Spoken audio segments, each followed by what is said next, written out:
Happy Tuesday, everybody! We are inside the pigskin.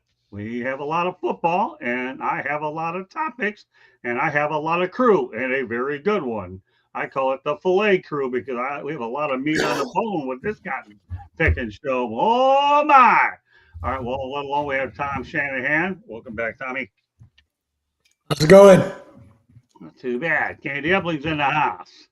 Hello, everybody. We got Ben in that hat troop. I mean, it's always good to be on with the crew. Oh, good to have you on. All right, we have Marvin Powell, my man, pounding the rock. Got a couple of guys pounding the rock tonight. Beat the Bruins. That's it. And we have Mel Farr, also he's pounding the rock. All right. Yeah. PSC. Yeah. We'll get to some of that a little bit later in the show. All right, well, let's talk about what took place down in Big D and talk about. No wonder Steven didn't want to come on the show because of this topic. Now it all comes back to me here. Well, the Philadelphia Eagles, for a period of two games, only allowed 16 points. They ended up beating the Packers 10-7 and the Lions 16-9. But what happened to the Cowboys on Sunday?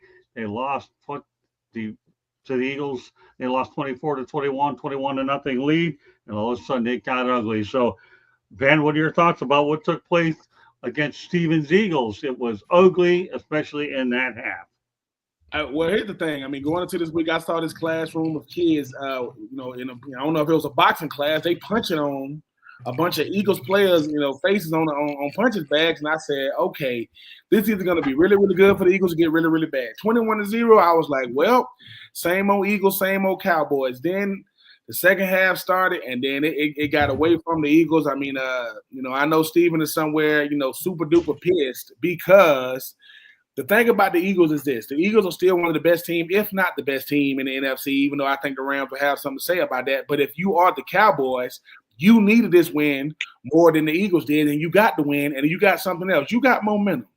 CeeDee Lamb might have 7 drop passes in the last 2 games, but George Pickens is playing out of his mind right now. And if you ever wanted to know what football is really like, I want you to watch the Gunner running down and making the big hit on special teams. Gunner, they need to do a Netflix special on Gunners in the NFL. It ain't for the weak-hearted. It ain't for the faint of heart. I'm not rooting for either team, but there is this guy. I don't know who he is, but every time the Cowboys win, I think he's like a pastor or something. He got this song. It gets him. I'm not going to sing it, but he was singing it on Sunday. And somewhere right now, Michael Irvin is going crazy. He's going crazy over the. You know how Michael Irvin does. So shout out to the Cowboys. But if you are the Eagles, man, 20. If you was nervous going into this game, that's one thing. But 21. You gave 21 unanswered points, you lose.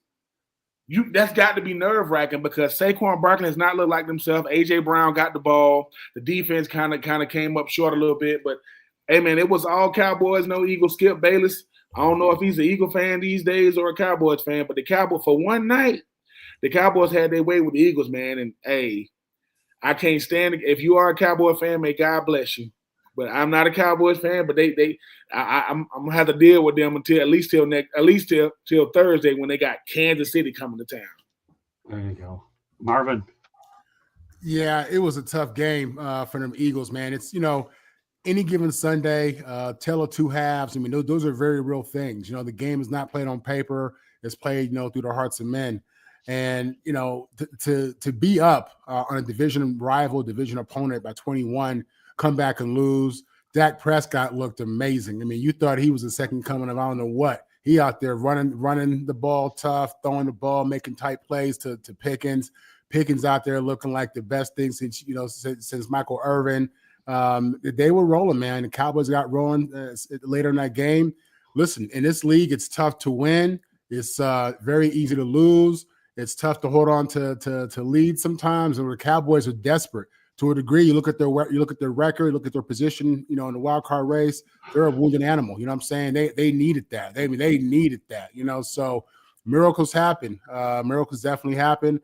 Dallas is at least from this last game, they rolling. Dak playing like he's trying to get in this MVP conversation, and the Eagles got to figure something out. Get it back to Saquon. Get back to that running game. Get that to that power run. I know up front that they've had a significant injury, but at the end of the day, if them Eagles can't get that ball rolling on the ground, it's going to be tough for them, even with that defense. Hey, Daniel, thanks for being in here tonight. Much appreciated. Go ahead, Mel. Yeah, as you can see, one team was desperate. One team played desperate. The other team looked like they're resting on the laurels. Philadelphia, you have to remember, I mean, they haven't looked very good all year offensively, and they have a different play caller. And when you have a different offensive coordinator, you can see they've never gotten to a rhythm offensively. Saquon Barkley has not been able to run the football. Nothing has really changed this year as far as their personnel is concerned. They don't have the same play caller, and you can see this guy, whoever is calling the plays, really doesn't have a feel for his players. Now, when you looked at the first quarter, you're like, okay, all right, they got this thing going. And then all of a sudden they just stopped. They stopped being aggressive. They weren't able to run the football. I think Saquon Barkley had 12 yards or 22 yards or something like that. It was something embarrassing. And, Dallas played with great desperation because, Philadelphia really had a chance to really end their season for them as far as playoff contention is concerned. And, they didn't go out there and do it. It looked like their team that looks like, felt that Dallas was probably just going to lay down. And they didn't realize they had an opponent that was playing extremely desperate, and they want to get to the playoffs. You can see they have a hunger, and they played that way. Dak's playing outstanding. Why Pittsburgh let Pickens go, I'll never know, but I mean he's playing outstanding. CeeDee Lamb, yeah, he had some drops, but they didn't really have to worry. It didn't hurt them so much because Philadelphia couldn't capitalize on the offensive side of the ball. They're not playing complementary football, putting way too much pressure on the defense. Candy? I was talking about this earlier on the Chick Show that I think there's more. We've talked about there's more parity in the league, but I also think that there are teams that look past teams, or that they bring their A game, like the Philadelphia versus the Detroit game. That was a defensive battle. Like that, they both brought their A games, that defensive battle. But then when you play another team that maybe isn't doing as well, that I think that not that they play down, but they're not as hyped up. They don't look as in the game. And we've seen that numerous games. Like I would say, some of the Packer games, let's face it, who would have thought Carolina would have the record that they're having this year with the teams that they've played? Okay, we're waiting for Tommy to get back on. So with that said, hopefully he will. We'll continue on nevertheless, okay? All right. Do we have you, Tommy? I think he's trying to get it. Having some technical problems. That's all right. We'll go ahead and bring him back, and we'll let him comment on that. So with that said, let's talk about the fact that Louisville is working on a contract extension for Jeff Brohm. Obviously, Jeff Brohm right now is being linked to the Penn State and Florida job openings. What are your thoughts, Ben, about Jeff Brohm? I guess the best negotiating tactic and the best negotiation you have these days is being linked to another school. That's the quickest way to get a contract extension. And one, it shows that they really, really want you at Louisville, but two, they want to make sure that another team don't snatch you. College having a consistent college football head coaches these days has become a rarity when you look at how many coaching jobs are up for grabs right now. But yeah, the easiest way to get a new contract is for your name to come up. Now, do I think that's tactics when it comes to their agents? Yep.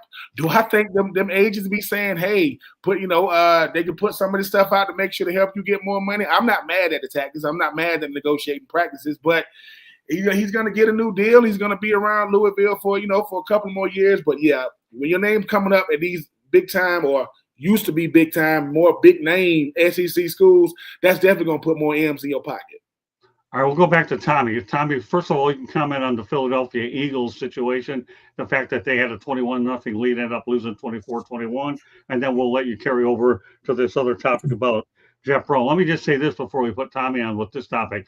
I knew in my mind, I think Jeff Brom's the right person to be at Louisville. Obviously, I had a good experience with him earlier this year, and I think Louisville wants to make sure that he's paid in accordance with what the rest of the coaches are about. So this deal is going to get done. Jeff Brom is in the right place. I don't see him going anywhere, even though he's been linked to the Flora and the Penn State jobs. All right, Tommy, with that said, we'll let you start off with the Cowboys and Eagles, and you can continue the narrative here. The NFL is a long season. If a team starts fast, they're eventually going to have a lull like the Eagles did. And then it's a question of whether they're going to rebound or they're going to fade. And there's so many things going on in a long season like that. Injuries, player fatigue, coaching, like Mel was talking about, the play calling. So there's just so many factors involved in such a long season. I wasn't really worried about the Eagles until this game. Giving up a 21-0 lead, that is really bad. And so there are a lot of questions about their offense. But let's also give Brian Schottenheimer some credit for keeping the Cowboys together. Yeah. He could have easily fallen apart. Schottenheimer has to overcome 32 NFL teams? He's got to overcome 31 other teams, plus Jerry Jones. That's not an easy job. I'm impressed. Marty Schottenheimer never got the credit he deserved as a coach because he didn't get to a Super Bowl. But I'm impressed with the job Brian Schottenheimer is doing. Okay, now on to the other topic about Louisville working on a contract extension. Well, Louisville's lucky to have a coach like Jeff Brom. I don't know if Louisville can ever win a national title. With 12 teams, they can get into the college football playoff. But they're going to be consistently good. They may not be an 11-win, 12-win team, but they're going to be consistently good, and you're not going to be frustrated with bad football. So if they can sign them, that's great move by their part, and they're lucky that they even have an opportunity to keep them. Mel? I think it's more of a sign of respect. I mean, I think that is a destination job for Jeff Brom. That's where he went to college. That's his alma mater. I think that's just a sign of respect. Yeah, his name is being mentioned as a potential successor at some of these other schools. There's never been a time like this in college football where we've had some of the brands that have coaching availabilities right now, and they have to try to show him some respect and take care of their own. Otherwise, he might start looking elsewhere. So what they're doing is trying to keep him from looking elsewhere. They know this is where he wants to be. And to keep them looking from elsewhere, they have to engage in these types of negotiations to let them know that, yeah, we respect you and respect what you've done for this program. We want you to be here for a long time. We want you to be here forever, to be honest with you. Well, he should, and hopefully, since this is alma mater, I asked him the same question about Mario Cristobal, and this guy's just a class act. If anybody is a Louisville Cardinal, it's definitely Jeff Brom. Go ahead, Marvin. It's really a win-win. I mean, you got to think. I don't know that Louisville is looking to play the NIL game like the big boys. You know what I'm saying?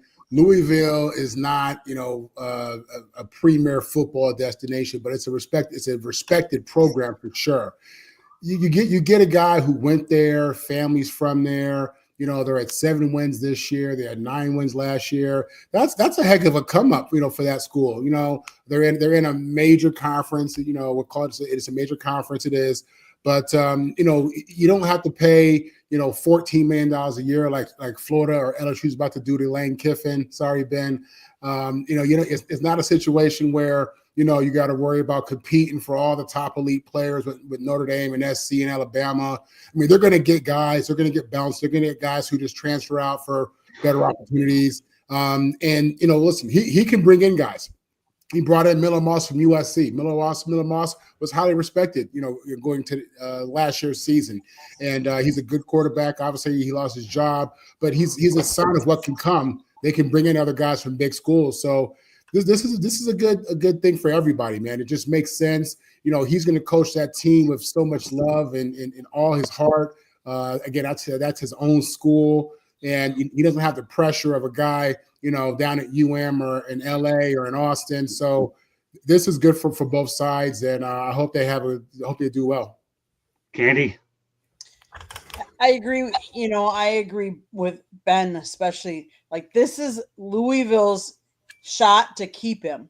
And this is, hey, we want you here for a long time. We don't want you to go into any of those other big schools or the big name schools. Yes, this was your alma mater, but let's face it, sometimes money talks. And so kudos to them for trying to working on this contract extension. They're having success. He's building the program there. And it's a win-win for the school and for him. So everybody's spoken on the topic. Is that correct? Yes. Just making sure. Well, let's keep the narrative with coaches.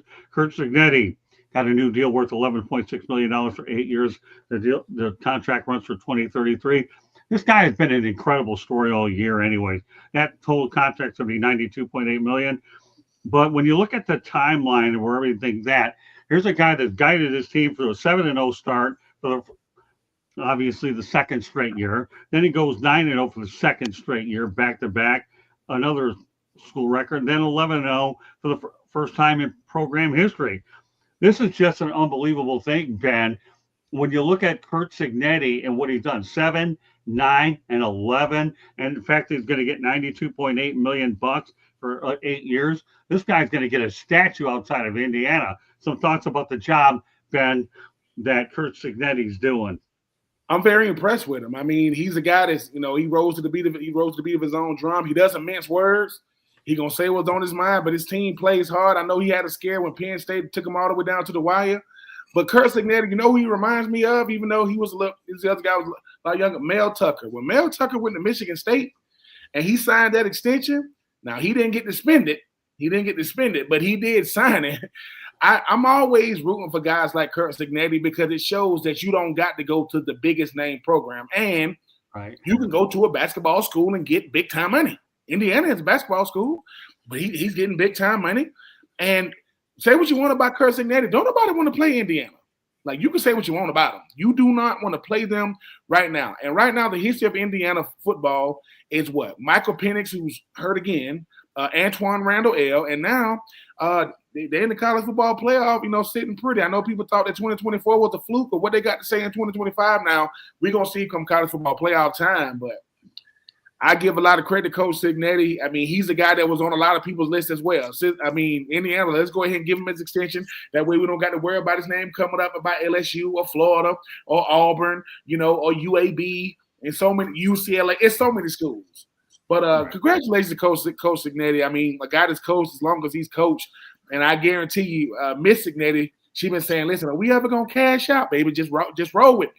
We're going to cash out one. And they just cashed out. So congratulations to him. And like I say, if you got to deal with them Hoosiers it's hard enough to deal with them dudes on the out there on the court. Now you got to deal with them on that grass. And they seem to be a hard team to beat in 2025. Candy? Curt Cignetti, he previously held coaching positions at Elon University, Indiana University of Pennsylvania, and James Madison University.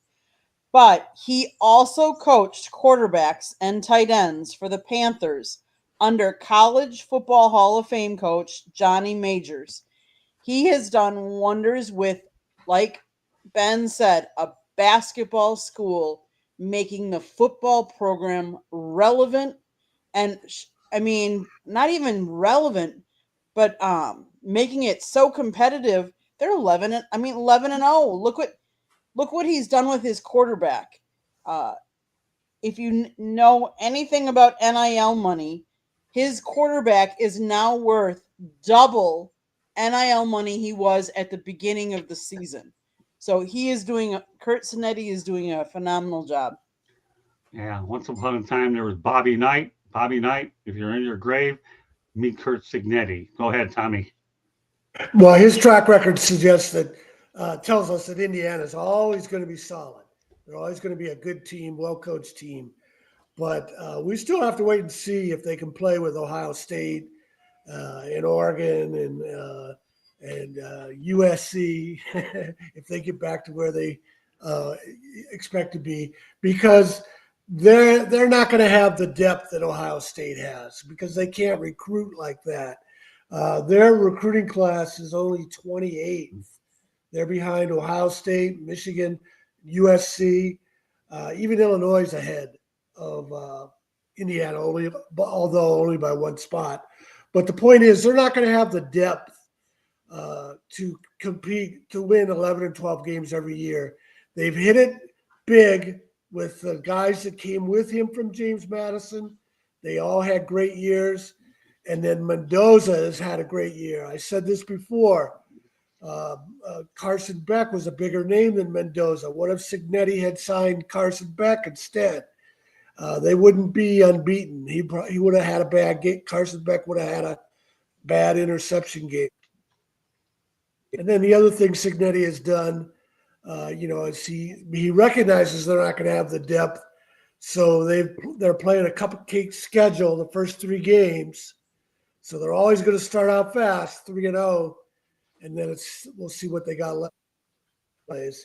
But recruiting is still part of the game. I guess it's a matter of whether you hit it with the NIL guys to overcome recruiting. So far, they've done that, but we have to look at another year on him. Okay.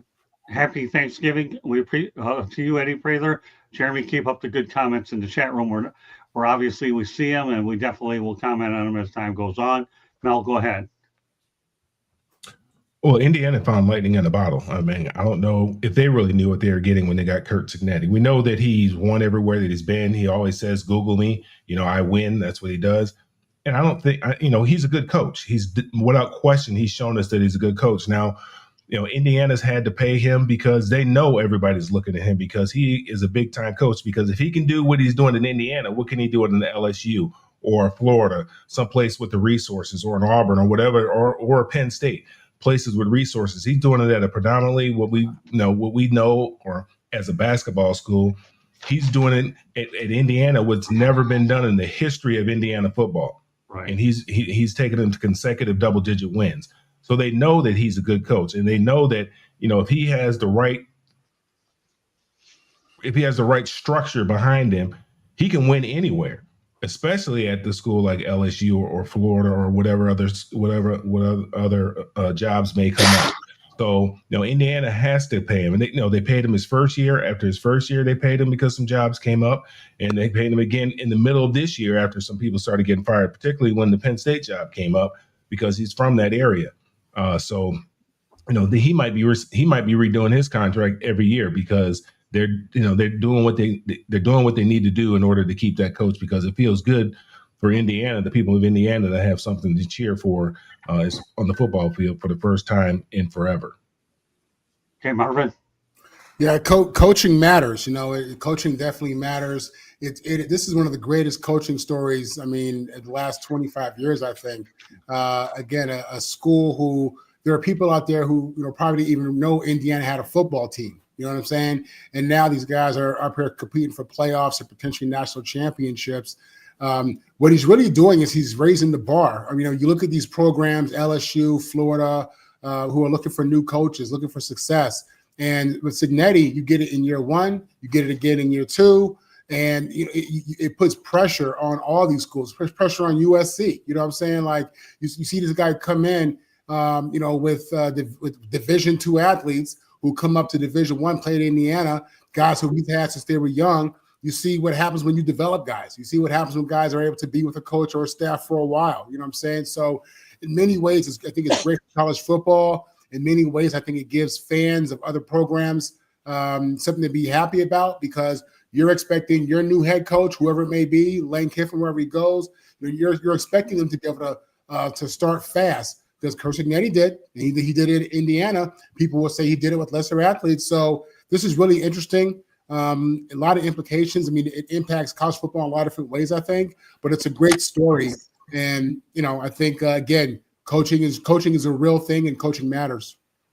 Yeah, it sure does. Ben, did you have to go somewhere in a couple minutes, or are you still okay for when you have to take your first break?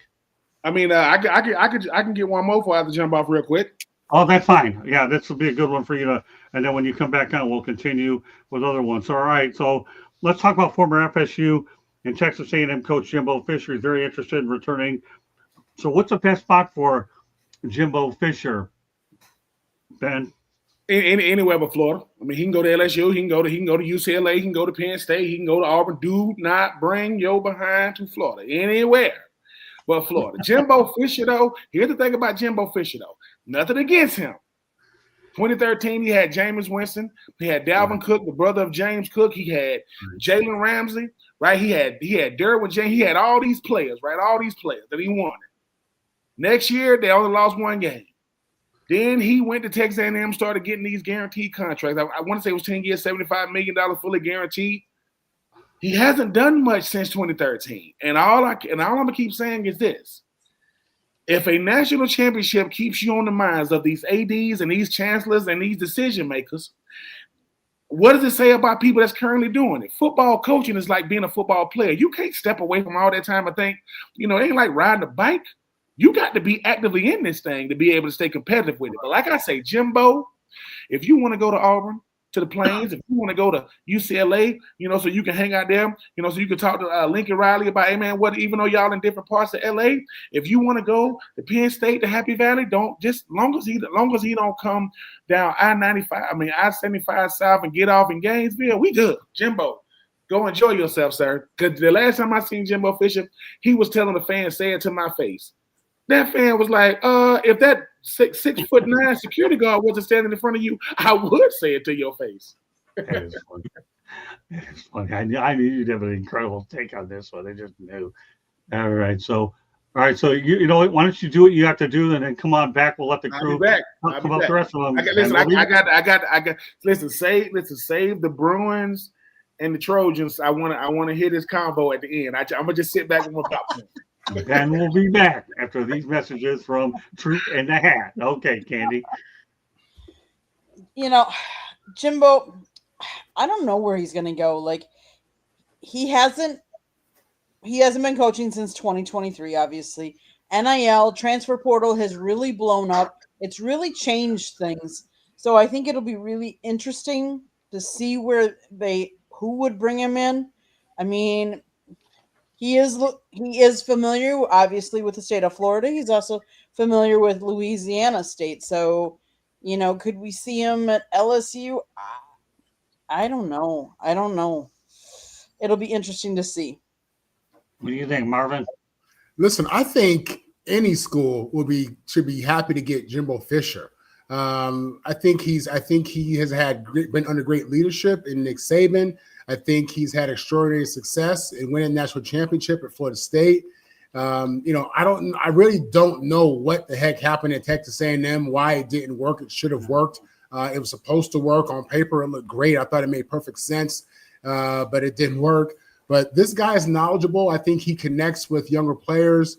I think he would do well sitting in front of mom and dad. I think any of these programs we're talking about are going to have the money to be a part of NIL, because that's the major thing, really.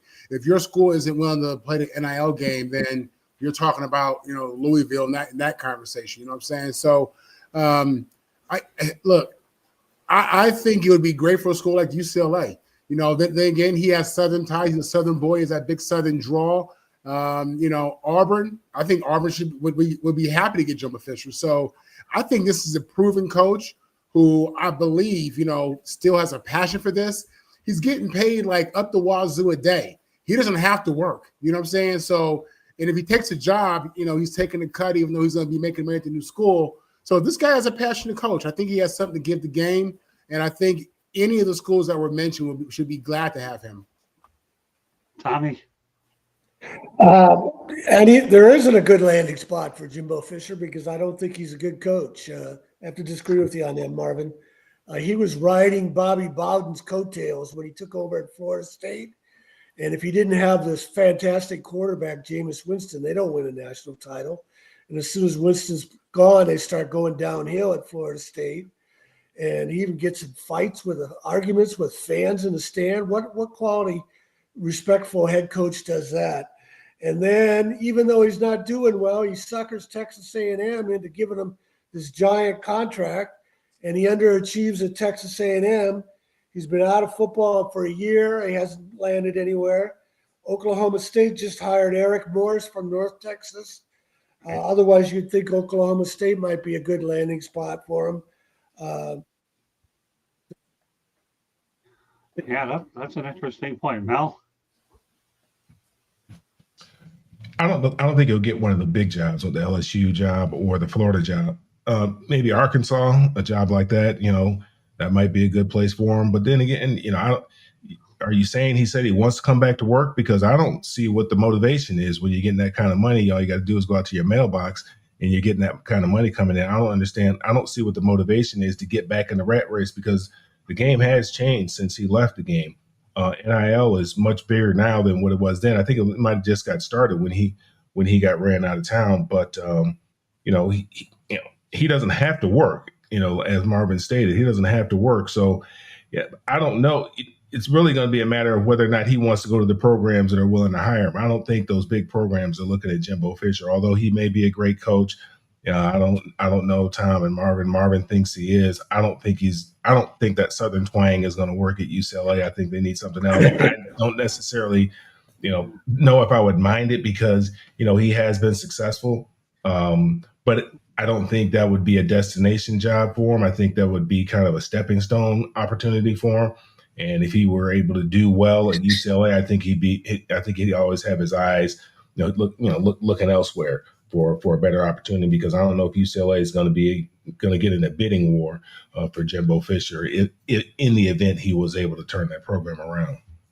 Well, here's my thoughts on it. Number one, Ed Orgeron, I heard, is a candidate for the Oregon State job, but don't kid yourself. Maybe he'll consider going to Oregon State, where he's way out west, and take a program and try to turn that around. I've seen crazier things happen. I'll just put that out there. A lot more to get to. Scott, the main thing he'd be able to do is recruit a quarterback.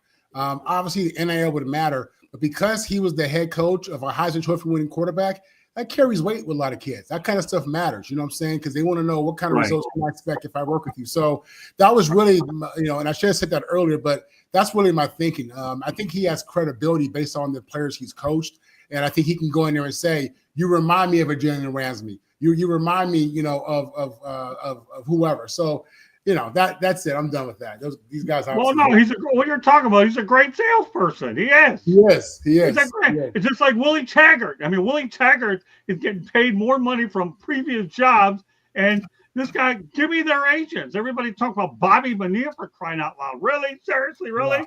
Give me Willie Taggart's agent. Give me Jimmy Sexton. I think Jimmy Sexton is the guy. I'll take him too. All right, let's go to Alabama. Has never beaten Oklahoma in a regular season game, and Oklahoma led the series 4-2-1. But guess what? Now they made it 5-2-1 with a win over Alabama, 23-21. All right, Candy, what in the heck is wrong with the Crimson Tide? They cannot beat the Oklahoma Sooners. Some teams just have some others' number, and I don't know if they look past them or what, but sometimes they're just not a good matchup. Marvin? I can't speak on the history of it, but I'll tell you what, this guy at Oklahoma, Venables, he's looking like he may be a good one. Oklahoma may have found their guy. Obviously Lincoln Riley left Oklahoma to come to SC, and that situation is ongoing. We're still in that process. But Oklahoma has gone from, someone who was, I think they went 6-6 his first year, something like that. And now they're looking like a real national contender. And they're, in his ability to beat a Kalen DeBoer, to beat an Alabama, who was a top-ranked team. Again, it's just another indicator that Oklahoma's the real deal, and everybody, even Alabama, better fall in line. Yeah, Oklahoma intrigues me. What are your thoughts, Tommy? Well, I never root for Alabama, so I'm glad they've lost to the games to Oklahoma. But I will mention 1963 Orange Bowl, President John F. Kennedy in attendance. He loved college football, always went to the Army-Navy game, planned to go to the Army-Navy game when he returned from Dallas, but tragically, of course, didn't make it. 1963 Orange Bowl, Alabama with Joe Namath beat Oklahoma. So Alabama does have one win over Oklahoma. Okay. Mel? I think Alabama actually has 2 wins. They've only played 8 times. So, I mean, Alabama has 2 wins. Yeah, the all-time series is 5-2-1. Right. I'm talking about regular season, Tommy, that they haven't beat them in the regular season. Yeah, I was trying to see where you were going with this rivalry because I didn't see much of a rivalry here. But, right. Oklahoma, well, I mean, you got to figure the last couple of years, Nick Saban hasn't been there. So it's been a different team. It's been a transition for Alabama. Alabama is not, the Alabama that we've known for the last number of years. Oklahoma, obviously, they've had some changes there as well with Lincoln Riley going out west, and now Brent Venables is there. And the one thing that Alabama can't do that they've always been able to do is they can't run the football. And we know that Oklahoma has a very, very strong defense. So, Oklahoma is playing to their strengths. Alabama is playing to whatever they're playing to, and Oklahoma has been getting the best of them. And remember now, Oklahoma has been a very, very, very good, strong program for a number of years. I mean, they're no slouch when it comes to playing football. And there was a time period when Alabama was down when Bear Bryant left, and they had some other coaches there. Alabama was down when Nick Saban got there. Alabama was down. I don't know how much they played during that period of time, but Oklahoma's been a very good football brand for a very, very long time. So, yeah, I mean, let's face the reality. Some teams have other teams' number, and the Oklahoma Sooners caught my attention when they beat the Michigan Wolverines earlier in the year, and that play is carried over in the SEC. Wasn't sure what the transition was going to be like for the Sooners, but they've done a good job. Go ahead, Tommy. I was going to add, I have rooted for Alabama one time when they played Michigan in the college football playoffs, and Alabama and Nick Saban let me down. But of course, Jim Harbaugh and Michigan were cheating back then, stealing signals. I was waiting for you to get that one. I just knew that was coming. That's okay, Tommy. It is what it is. Okay. All right. Well, let's stay in the state of Texas. Texas A&M coach Mike Elko is finalizing a new contract to make him the highest paid coach in the country. One of the conditions that he had to make sure was that all his assistants get pay raises beginning this season, let alone into the college football playoff. This is an unbelievable story in its own right, Candy. And then we'll talk about another side story about another story that took place out there. Anytime you root for pay raises for you and everybody else, that just shows you the kind of coaches he has around him and what he thinks of them and how he respects them and what they're doing. Marvin? Yeah, I mean, that's just leadership. I mean, it's about serving the people under you, showing gratitude to people who work alongside with you. This is, to me, an example of a modern man and a person who values his team and understands that without the people around him, he's nothing. You know what I'm saying? These assistant coaches, they're the ones, doing a lot of this grunt work, the dirty work, the late night stuff, and just, focusing on the real development of each player. And, it's for his staff, it has to feel good that, when your guy's at the negotiating table, he's not thinking about himself. When you hear about, this money that's being offered to Lane Kiffin and Cignetti and all this stuff, you don't hear anything about the staff. In this case, it's different. So that tells you a lot about his culture, his beliefs, his philosophy, and those kind of actions inspire other people. And again, we're talking about leadership in the highest level of it, and he's showing it. Tommy? Well, the good news for Texas A&M fans is Mike Elko has done what a lot of coaches have not been able to do at that school, despite having resources thrown at them. They haven't been able to do it. The bad news for Mike Elko is the good news for Elko is he's richer, and the bad news is he has to live in College Station. But Mike Elko is, I was around him a little bit when he was here at Duke, and Duke is a tough place to win. David Cutcliffe had rebuilt the program, but like a lot of coaches, after 10, 12 years, they start to go downhill.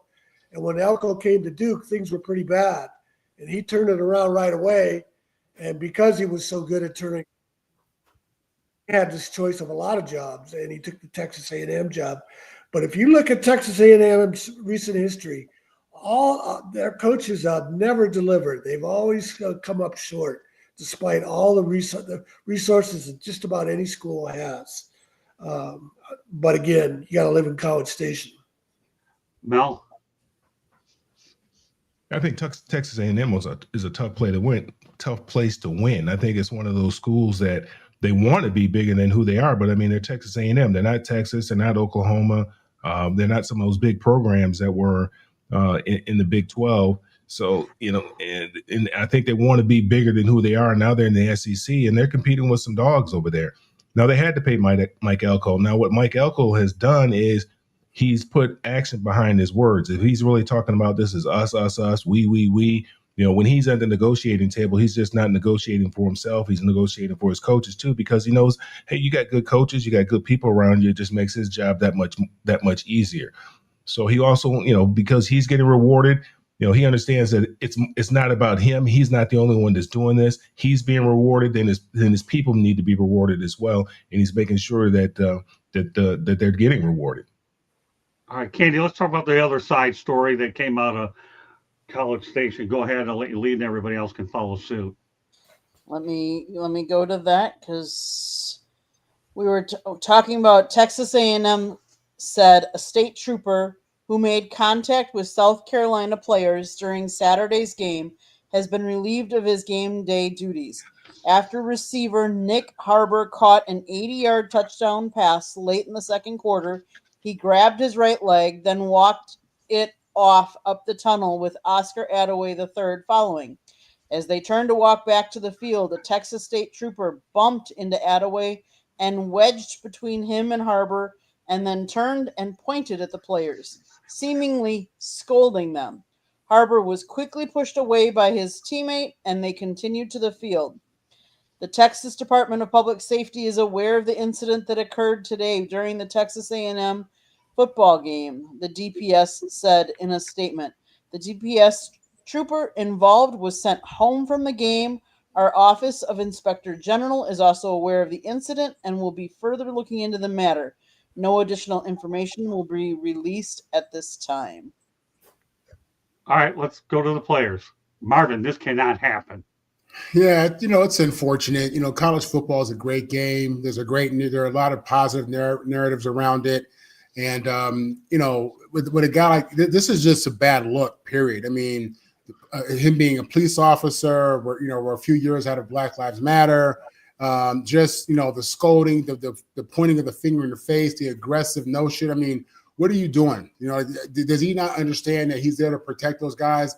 Does he not understand that there are 100,000 people in the stands that see the players, not the cops? I mean, it's just a bad look. Ignorant, a lot of ego, I think, involved there. I can't get into all the other issues. It just seems like this guy takes that position a little too serious.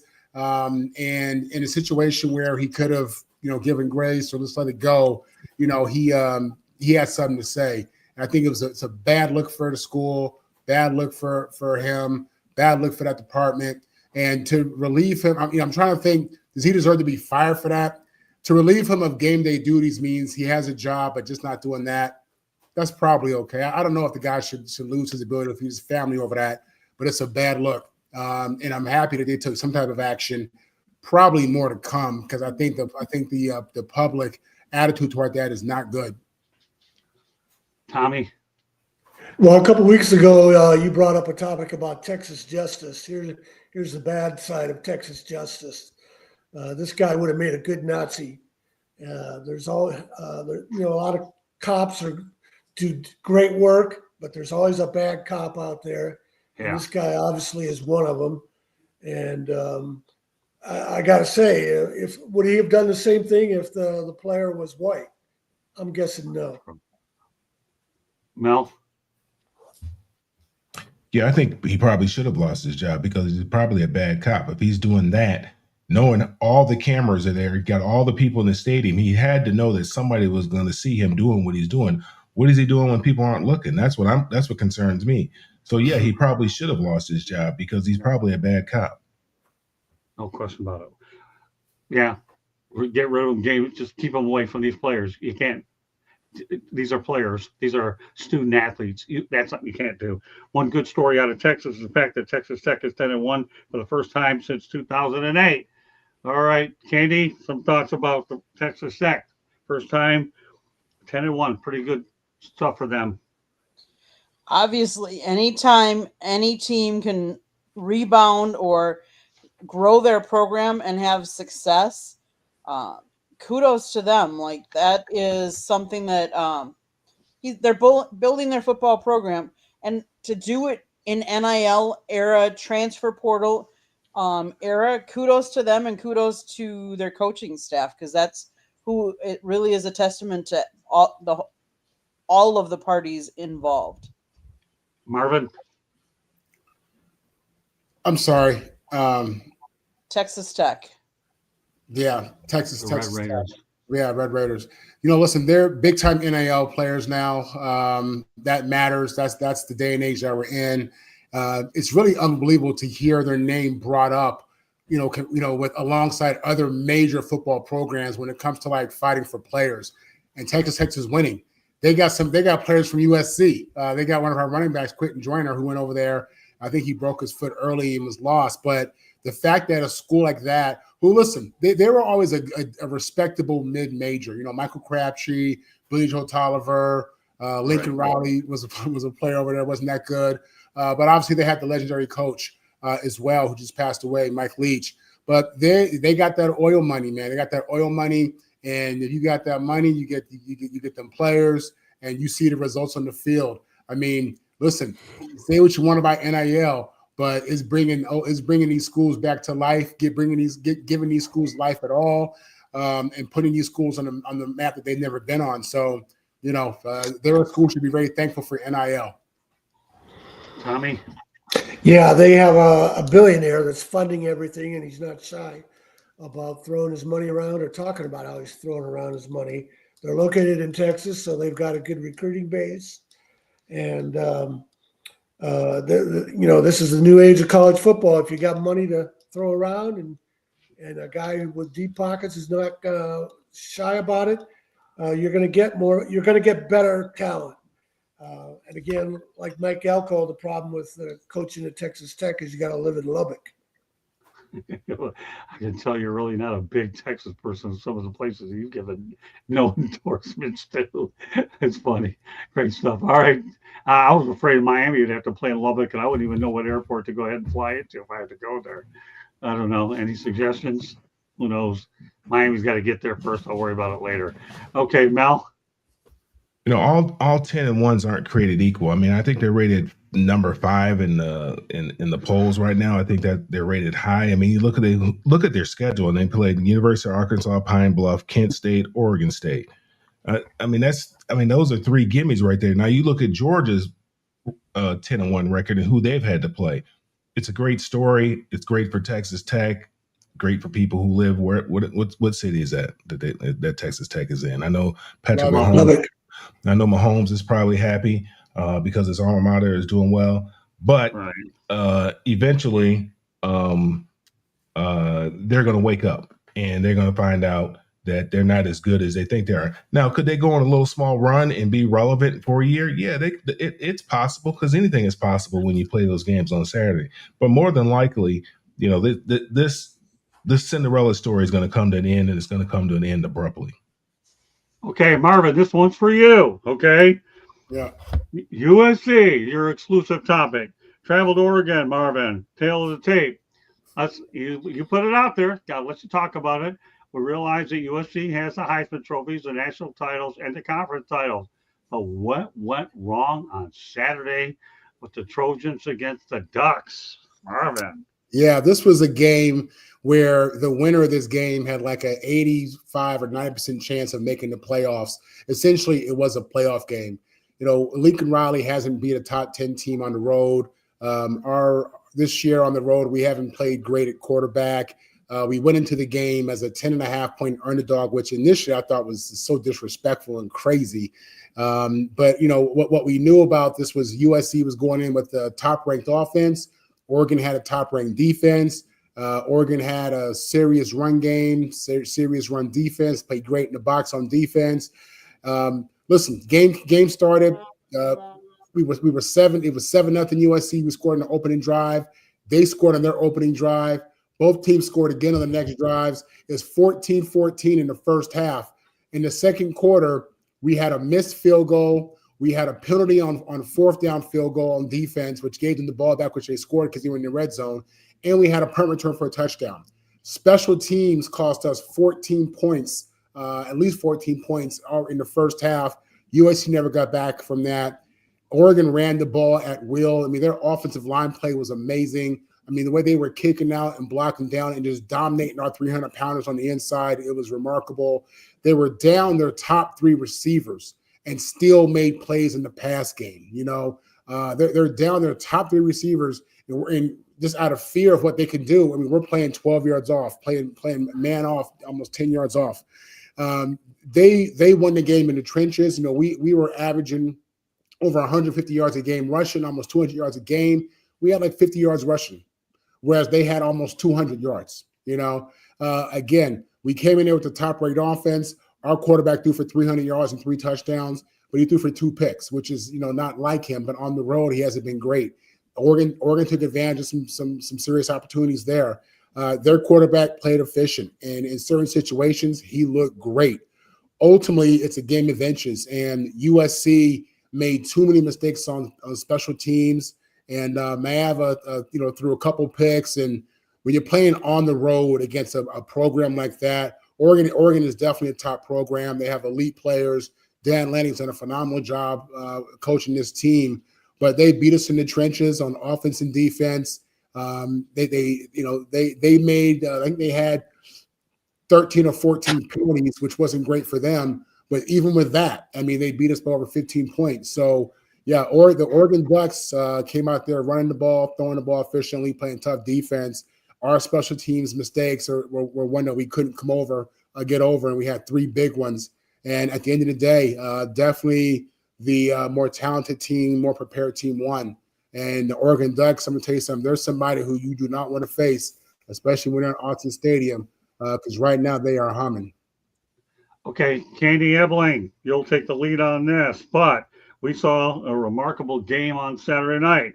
It's a turnaround for Jim Mora at Connecticut. For the first time in program history, the team has won 9 games. Candy, give us an overview of what we saw on Saturday night that got Jim Mora his 9th win. And FAU's not bowl eligible yet. Maybe there's a chance they could get there at 5, but Candy, summarize Saturday, please. So UConn jumped out to a 24-3 lead in the first quarter, and then it was all offense and offense and offense. In this game, UConn had 600 yards, total yards. They had 31 first downs. FAU had total yards 687 with 37 first downs. Passing yards for both teams were over 400. FAU almost had 494. It went back and forth. Like, FAU came back. They did take the lead. It was kind of who had the ball at the end. FAU did miss a last-minute field goal to tie the game. I forget exactly. I don't remember how long that field goal was, but I do know he missed it at the end. But like I said, FAU came back from 24-3 in the first quarter, and really hung with them. Did take the lead. You got to give Caden Veldkamp.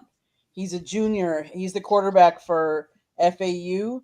He was 42 out of 55 attempts for 494 yards. He also had 2 touchdowns. He did have 1 interception. They threw in a couple of trick plays to, get it going. The other thing is I believe there was a couple of different things that FAU had records with this game. One of them was that they had 3 receivers all over 100 yards, and I think that was the first time that had happened in school history. All right, Wrestling Up, thank you very much for reposting the show. Much appreciated. All right, Tommy, it's your turn. Okay, Tommy, today's Jimmy the Great. He actually predicted that NC State to rebound against Miami's 41-17 loss as Wolfpack defeated FSU 21-10. So here's the thing, Tommy. Let's not kid ourselves. I didn't watch it. I fell asleep at 8 o'clock. I was tired from the week. But did Santa Claus have anything to do with this? Because I understand that Florida State was in a very giving mood and turned the football over 4 times. And we realized Christmas is right around the corner. Tommy, summarize that football game, and then you're going to give us a prediction about the North Carolina State game afterwards. Yeah, like I said last week, North Carolina State is always up and down. And they were at home against Florida State, and Florida State's not that good, so I'm not surprised that they won the game. But, yeah, it was a bizarre game, one of the most bizarre plays you'll ever see. North Carolina State was only up 14-11, and they got stopped at midfield and punted the ball. And the punter kicked it straight up in the air almost. And the Florida State players were so confused and trying to get out of the way. When the ball came down, it not only hit a Florida State player on the helmet, but it bounced straight back to the North Carolina State punter. And he was able to fall on the ball for possession. And that's not it. It's not over yet. Again, North Carolina State couldn't get a first down. They punted, and the Florida State receiver muffed the ball. NC State recovered, and this time cashed in with a touchdown, and they won 21-11. So it was a strange game, but nothing is strange about North Carolina State. They often lose when they should win, and win when you don't win when you've given up on them, and they won that game. North Carolina, they've been pointing for this game for a long time. They've beaten North Carolina 5 straight. Doran doesn't like North Carolina. A couple of years ago, Mac Brown, when he was the North Carolina coach, made a comment about North Carolina students, players. It's tougher to get into North Carolina than a state school like North Carolina State. And Doran did not like that. He got his team fired up. And like I said, they've beaten North Carolina 5 straight years, which was part of the reason Mac Brown is no longer the coach. And then Doran is kind of like what they talk about in the ACC is when Belichick got the job, and he talked about this being the 33rd NFL team. And all these people that think that he's the greatest coach ever, forgetting that Vince Lombardi has a better record than him, especially if you take Tom Brady away from Belichick. All these ACC coaches didn't like it that Belichick was getting all this attention, and they were waiting for their chance to beat him. If you remember the season opener, that's exactly what the TCU coach said after the game. Right. After they routed North Carolina, he said, all week long, all summer long, all anybody talked about was North Carolina. We got a good team too. So Belichick has already lost to Wake Forest. Last week he lost to Duke. Manny Diaz, an old Belichick play where they were down by the goal line. He lined up his tight end as a tackle, and the North Carolina defense didn't recognize it, and he was wide open in the end zone for a touchdown. The funny thing about that, the speculation was Diaz did this to kind of poke a finger at jab a finger at Belichick, because Belichick did that with in the playoffs against the Ravens, and the NFL ended up making a rule against that formation. And then later in the game, North Carolina actually came back and was ahead, and Duke pulled off a fake field goal for a first down, and then scored a touchdown. Now, usually when you pull off some kind of fake punt or fake field goal, a skill guy makes the play, right? They flipped the ball to the kicker. and he ran 26 yards for a first down. Yeah. And then, so Duke beat North Carolina. So Belichick, and that eliminated North Carolina from having any chance for a bowl game. They're 4-7 with 1 to play. And North Carolina State, you can be sure, has been waiting for this game all year, and they've got something planned for them. And so North Carolina invested $50 million in Bill Belichick for a job any other bright young coach could have done.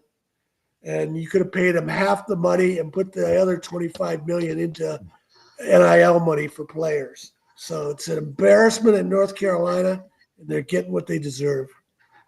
Just like Dave Dorn's going to get what he deserves when I get finished with him. So I haven't let that one get away from me yet, let alone I will. I'm not done with Dave Dorn, but the fact is I can only imagine that his press conference against FSU might have been a little bit more interesting because he didn't lose and he didn't get killed too bad. With that said, I'll leave it alone there, but I'm not leaving this alone. Tommy, time for the Shanahan report. We're going to do this right now. Go ahead. Oh, okay. Well, I just posted a story today. It looks like Michigan State is going to give Jonathan Smith a third year, even though this has been a hugely disappointing season. 2 years is really not a fair chance for anybody. And if we look at college, everything's changed now with NIL money and donors having a say in who's going to be the coach. But it looks like there's no rumors out there about a coach in the hunt for the Michigan State job. So it looks like Smith is going to come back for a third year. And that just got me to thinking, and this is a story I posted on my website. It's on today about simpler times. And I talked about how past is prelude and Michigan State is back to where they were in 1980 when Darryl Rogers, he won a couple years with Denny Stoll's players that he inherited. But he recruited so poorly in the Midwest because he's a West Coast guy that he jumped ship for Arizona State. And one of the guys that was interested in the job at the time was Bill McCartney.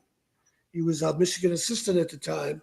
But Bo Schembechler didn't want him to take the job because he was afraid McCartney was going to turn out to be another Biggie Munn. Biggie Munn was the guy that turned Michigan State, came to Michigan State in 1947 and won a national title by 1952. And then Duffy Doherty's his top assistant, succeeded him and won national titles. So that's what Schembechler was afraid of, and he didn't want McCartney to take the job. Well, McCartney goes to Colorado a few years later. He starts out 2-8-1, 4-7 his second year. Third year, 1-10. A guy would never survive that today. And even back then, it's surprising that he survived it. But he survived it. He bounced back with a 7-5 record in his fourth year. And then he was ranked number 1 in 1990 before they lost to Notre Dame. And then Colorado did win the national title in 1991, even though you'll hear Paul Feinbaum say on the SEC network when talking about Deion Sanders that this is a school with no tradition. Colorado has been in a down cycle for a long time, but they have plenty of tradition. Well, Paul Feinbaum, run for the Senate so we don't have to hear you anymore, and I'll leave it at that. And don't worry, Marvin, we'll readdress that on the Sports Exchange another time so you get your crack at Paul. Don't worry. I just thought since Tommy set me up we'll do that, and I'll set Candy Ebling up for a station break. When we come back, we'll talk more pro football. South Florida Tribune Publishing Company published a book, Lessons from the Microphone, Tuning into the Enduring Wisdom of Visionary Leaders. It is written by our host, Scott, the Motor City Madmouth Morganroth. Talks about his 40-plus years in the industry and how it has evolved, old school media versus new school media. Get your copy today. It's available on Amazon, Barnes & Noble, Kindle, Google, and Apple Books. There's also a link on our website, www.southfloridatribune.com, where there is a plethora of great content. So go check it out. If you like to listen to podcasts, you can find us wherever you get your podcast. If you want to advertise or sponsor a show, or if you want to be a guest or have topic ideas, you can always email us at southfloridatribune@gmail.com. Back to you, Scott. Thank you, Candy. All right, let's talk about the midway point of the season. Jared Goff had almost an identical record with the Rams and the Lions. He was 42-27 with the Rams and 42-26-1 with the Lions. I'm telling you something. When you think about this particular number, this to me is just unbelievable what he's been able to do compared to what he's at, out in Detroit. You talk about that, what he's going to have to deal with in the next month. I always say they'll end up, him and Matthew Stafford will face each other next month. But let's just talk about the comparison with Jared Goff's number, Marvin, from his time in the Rams, let alone with the Lions. Yeah. I mean, it's weird because, with the Rams, again, he was basically moved on from. McVay wanted Stafford in there, but Goff was the number one pick, great player in college. Led them to a Super Bowl. Went to the playoffs. But at the end of the day, he was kicked out, and then he goes to Detroit. To a place where they haven't had any success. And with him and the new coach, and just with that new mindset, new culture with Campbell, I mean, they've really flourished and done very well. I don't know about the number. I'm not a numbers guy. I can't speak to the coincidence, but I could tell you that this guy was productive, I thought, to a degree in LA, but was able to move on into what is obviously a better chapter for him, as he's a part of an NFC juggernaut over the last couple of years, and he's leading it. So he's getting it done, and I think when you look at what he's done there already and what that culture is, you would expect him to have more success. Candy? He in college, Goff played for the California Golden Bears, setting Pac-12 records for passing touchdowns and yards. In high school, he led Marin Catholic High School's football team to many victories. He's been selected in the Pro Bowl in 18, 19, 22, and 24. Obviously, he was traded back in 2021. In May of 2024, Detroit extended Goff's contract for 4 years and $212 million. I think this was a win-win trade for both teams. Stafford wasn't getting it done in Detroit for whatever reason, whether it be coaching, whether it be the other players on the team. Did they surround him with enough talent? No, but look at enter Goff, enter the Campbell years, and look what Detroit's flourished, but so have the Rams. So that was a win-win. Tommy? Yeah, you look at Jared Goff, and I don't know enough about evaluating a quarterback to understand why McVay didn't think he could win a Super Bowl. I mean, they did go to a Super Bowl with him. They didn't win. But the thing that I find fascinating, tale of two cities, is Goff is beloved in Detroit because he came along at a time Dan Campbell has been rebuilding the program, and the front office has been making better draft picks, and the Lions fans love him. Stafford was a victim of Detroit at their worst point when they were always botching the draft. He was an example of a quarterback going high to a bad team, and then his career suffering for it. It would have been, I think it would have been such a better story. And of course, they love Stafford with the Rams now. But last year, Goff beat the Rams in the playoffs, or was that 2 years ago? In the playoffs, and the Detroit fans just loved backing Goff in that game. But think about what a story would have been if Stafford, and I don't blame him for wanting to get out of there because it looked hopeless when he did leave. But think if Stafford had stayed there all this time, and then the franchise rebuilt when he's still there. Maybe they do get to the Super Bowl because they had a good chance, and they blew that game against the 49ers.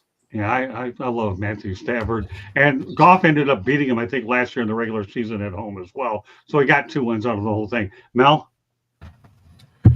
Just shows that Jared's been very consistent. He's been playing, consistently at a high level for both franchises. And, you can talk about the trade, but at the end of the day, Jared is a professional. He had to rebuild his confidence. Dan Campbell and the Detroit Lions had to rebuild his confidence. I think he lost his confidence in LA and the things that were coming out of LA and the things that Sean McVay may have been conveying to him.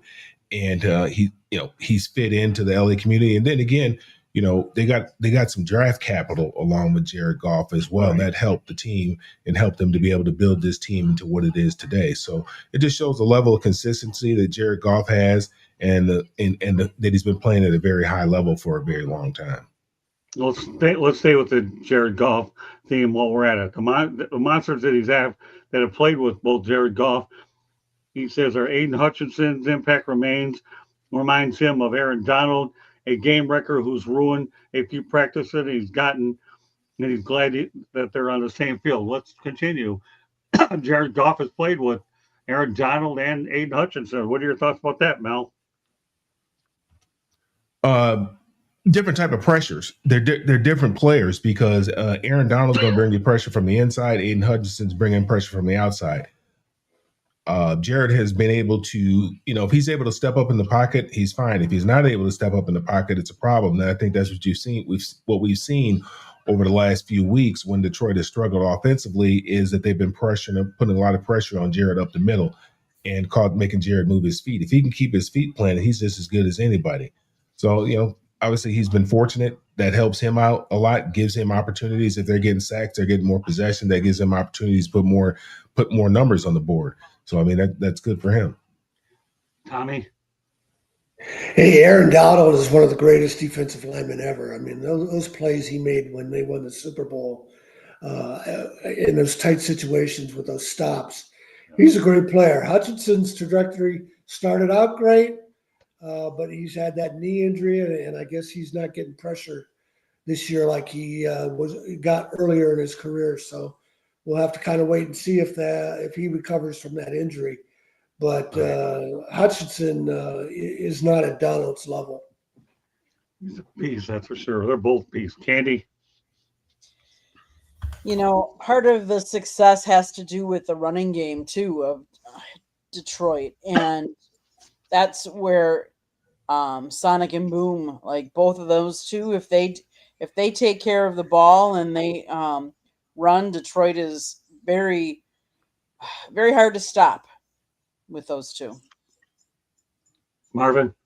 Yeah, how lucky is that guy that he's played with two outstanding players? Again, Aaron Donald, one of the best to ever do it. So just to be able to, as a young player, have those conversations with Aaron, at practice, in the locker room, just out socializing, and just being able to see, what a dominant force can be, and get that perspective in practice. Lucky for him. And then with Aiden Hutchinson, he's a younger player, but still he's an outstanding player. And he, this is a guy who I think has already had a Pro Bowl appearance. So, it's to Goff's benefit that you get to see that in practice, get up close to it, ask questions. This is, that's the benefit of, being on a team that has great players and drafts well and retains a strong roster. You're around a lot of talent and veteran presence, and that all helps a young quarterback or a growing quarterback. Yeah, Brad Holmes has had a lot to do with that in Detroit, that's for sure. He's done a really marvelous job. The NFL is going to be playing a game in Rio de Janeiro. So, Marvin, your thoughts about them playing in Rio? Listen, I hope that this, from a safety standpoint, it's all good. Basically Rio, they say, is not a place you want to be after dark. I hope that the field is okay. Obviously, we've had that conversation where just, some of these international fields, the playing surface isn't what you would expect, considering the elite talent you're putting on that field. But in regards to the business, which this is, it's not football, y'all. It's a business, and they're here to make money. This is Roger Goodell and those owners pushing that brand, baby, pushing that brand, trying to get more and more fans, more and more viewers, more people buying these streaming services, more people buying the merch. It's more people buying the international packages that they're trying to sell so people can watch these games. This is all part of the plan. You know what I'm saying? I love it. As a player, I personally think I would have loved to play somewhere international. Maybe some of those vets, maybe the guys with the wives and the kids may feel differently. But for those younger players, they're excited. What a thing for Rio. Their fans get to watch the greatest game in the world. You know what I'm saying? So I'm sure they're happy about that. And again, the NFL is pushing this brand, making it bigger and bigger. Well, a lot of people know that Rio de Janeiro is known for its bikinis and beaches and beautiful women. I'll tell you what. Like I said, the young boys is happy about that. Like I said, Scott, this is a family channel. Exactly, a family say. I had to state it obvious. It may not be Wild Wednesday, but it's it's Tuesday. It's inside. It's bikinis, beautiful women, beaches. Oh well, that'll be for another time, guys. Go ahead, Candy. How do I follow up that? Wait a minute. Well, I don't know. You always research your way out of everything. Let's face it, the NFL is a marketing genius, because what do they have left to do besides to grow wherever they can in all of these different places, in all these different international places? I mean, before long, we'll see maybe a team internationally, but until then, they're going to keep exploring these different markets, making sure they grow their brand, grow their viewership, grow the people that they're going to buy merchandise, like Marvin was saying. They're going to buy jerseys. They're going to want to go see these teams. We've seen that more and more. My only question is then what's left for the NFL? How else can they grow? They just keep finding new ways to grow and expand. Yeah, I'm waiting for Japan. Okay, go ahead, Tommy. Yeah, it's interesting because it wasn't that long ago. There were serious questions about the NFL's future because of all the concussion problems and players dying and committing suicide. And you had a lot of soccer moms that didn't want their kids playing football. But the NFL has overcome that, and the worldwide audiences want to see the game.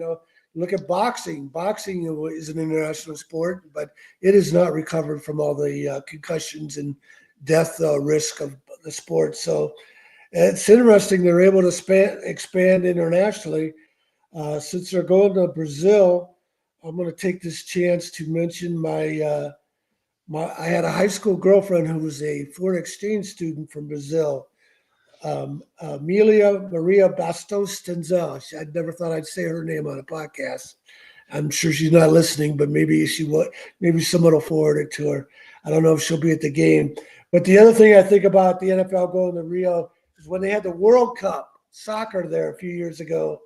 The greatest scene I thought was the American fan who dressed up like Teddy Roosevelt. And because Teddy Roosevelt, after he was president, explored the Amazon. In fact, he got malaria and other diseases. He almost died from that trip. But that was a great character in the audience to be dressed up like Teddy Roosevelt. So maybe whoever that was, they'll make a return appearance. Nothing I'll say about Rio de Janeiro. Mike Greenberg was whining a long time ago about the Olympics in the water, and that's what got me thinking about this topic. That's why I included it. Candy? I talked about Rio. Okay, who's left? Mel? Mel. Okay, go ahead. Sorry about that. Yeah, again, this just talks about the NFL and that marketing machine. So the NFL's gone to Europe, they've gone to Asia. They've gone to South America. And they've gone to Australia, right? They went down under. Then they play a game down under. So I'm waiting for them to hit. I'm waiting for them to hit Africa. When are they ever going to go to Africa? That's what I'm waiting for the NFL to do, is go to Africa. That's a fair question. All right, I'm going to ask you know what I'm waiting for them to do, Mel, is baseball has all these academies in Puerto Rico and the Caribbean. Think about all the great Nigerian football players. Guys, not if they weren't from Nigeria, their parents were Nigerians. Why doesn't the NFL open some kind of football camp in Nigeria? Listen, once you explain to them the business model that makes that profitable, they will. Yeah. Okay. I hope I can get in on it. Yeah. All right, I got one non-sports topic tonight. This is as G-rated as it can get. We're talking about food. Most people on Thanksgiving talk about turkey, so I decided let's go ahead and add pizza to this thing. The first pizza ever sold in the U.S. was made by an Italian immigrant by the name of Gennaro Lombardi in New York City in 1905. Long before my grandparents were born, Lombardi came from Naples, Italy, and started selling tomato pies to a local factory workers from the grocery store in Little Italy. My goodness, we're talking about the first pizza ever invented. Marvin, what are your thoughts? You're used to these non-sports rooms anyways. I love the entrepreneurial spirit. You know what I mean? Get money. I love it. And I tell you what, I was in New York 2 weeks ago. Great pizza, phenomenal pizza. I used to live there, obviously, but I fell in love with the pizza. That young man, that tradition that man started in 1905, it lives on. They selling pizza on every corner in New York. And listen, great story. Candy. Let's face it, pizza is a popular Italian dish, originating in Naples, Italy. It was brought to the United States by an Italian immigrant. And it's interesting because they have different regional styles, such as Chicago deep dish. But let's face it, where do the Red Wings and the Pistons play? Little Caesars Arena, because there's Little Caesars pizza too. So, yeah, pizza, as tasty as it is, it might not be very healthy for you unless you make it healthier. But let's face it, it's become one of America's favorites. I like Buddies in Detroit myself. But that's just personal preference. Okay, Tommy. Yeah, everybody loves pizza. What I've always thought is interesting is two of the giant pizza chains that have owned franchises in Detroit are Detroit-based, Domino's and Little Caesars. Right. And the other thing that I think about with pizzas, from my days in San Diego, a guy who had a very small piece ownership of the Chargers, going back to their AFL days when you could do that before they were a billion-dollar franchise, was a guy named George Percano, and he was from Detroit, and he had a great Italian pizza restaurant in San Diego, very famous. And in fact, Joe Namath, when the Jets came to San Diego, Joe Namath always went there. Mel. So what are we talking about as far as pizza? We're talking about pizza and Thanksgiving? Yeah. Go ahead. I'll repeat it again because this is unbelievable how you really connect these holidays, turkeys and pizza. The first pizza ever sold to the U.S. was made by an Italian immigrant by the name of Gennaro Lombard. I was not used to these non-sports ones anyways. In New York City in 1905, before his dad was born, Lombard came from Naples and started selling tomato pies to a local factory. Workers from his grocery store in Little Italy. There you go. That's a little history about when the first one back in 1905, 120 years ago, Mel. That's what we're talking about. Amazed or what? Well, hey, glad he invented it because me and my grandkids, anytime I get my grandkids, that's what we get. It's a pizza. So, hey, I'm glad that he came up with that idea, putting some tomato paste or tomato sauce on some bread and throwing some cheese on there and maybe throw some sausages and pepperonis or whatever else you want on there. It's a great idea. Wish I thought of it myself. Yeah, tell your grandkids about Gennaro Lombard, no relation to Vince Lombardi. Okay. With that said, everybody got a piece of the action here because now we're going to go to Bernie Kosar. His story gets more inspiring every day. Today he celebrated his 62nd birthday. Everybody knows about his liver transplant. He's a good friend of mine. We text about it every day. But Marvin, I know we talked a little bit about it last week. We'll talk a little bit more about it tomorrow as I have some good history about Bernie Kosar. But what are your thoughts about Bernie Kosar's story, Marvin? It's awesome, man. Again, just in a day and age of so many sad stories and crazy stories and political, it's good to see, that there's a positive story out here. A guy who was great for the game, who had many fans, a very positive impact on a community in Cleveland. It's good to see that, this man's life will be a few more years, you know what I'm saying? And, it was a beautiful story how a Cleveland Brown fan was the one to donate the organ. And, again, just showing, the power of giving, the power of paying it forward, the power of just, kind people and kindness, man. So I'm happy to hear a positive story, something that's real.